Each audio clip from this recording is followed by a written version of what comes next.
Today we're going to take a look at 1 Samuel chapter 2, verse 10, and look at the first time that God was called the Messiah, or Jesus was called the Messiah. Let's take a look at this verse, 1 Samuel chapter 2, verse 10. The adversaries of the Lord shall be broken in pieces. From heaven he will thunder against them. The Lord will judge the ends of the earth. He will give strength to his king and exalt the horn of his anointed. Those words were spoken by a woman named Hannah, and God wonderfully answered the prayer of Hannah. She had been unable to bear children, and in desperation she cried out to God. She made a vow that if God gave her a son, she would dedicate him to God in a special way. She conceived, gave birth to a son, and brought him to the tabernacle of God to live there and to be a young servant of God. Now, most mothers would think that that was a sad day, and you can be sure that there was some sadness in it all for Hannah. Yet more than sadness, she felt joy.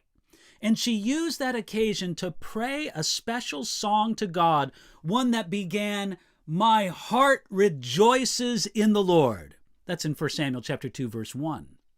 And throughout the song, she praised the God of Israel, who resists the proud but gives grace to the humble.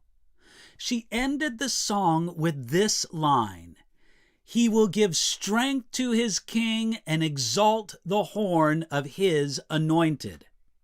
At that time, Israel did not have a king and didn't seem to want one.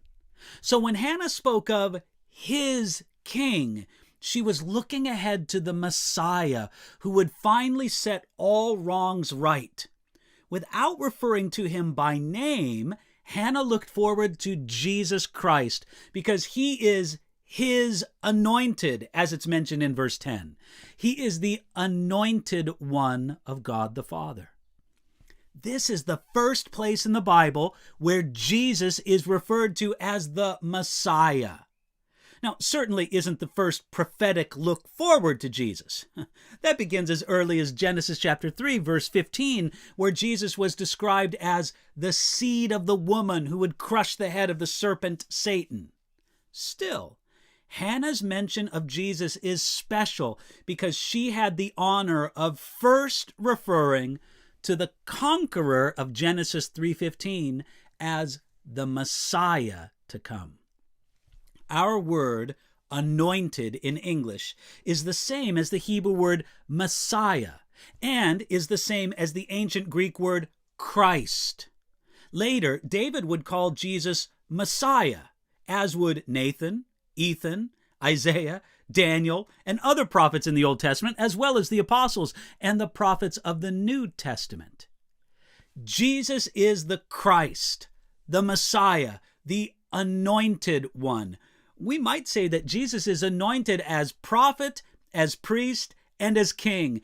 He is specially recognized and gifted and blessed by the Holy Spirit to be everything that he must be for the glory of God the Father and for the good of his people.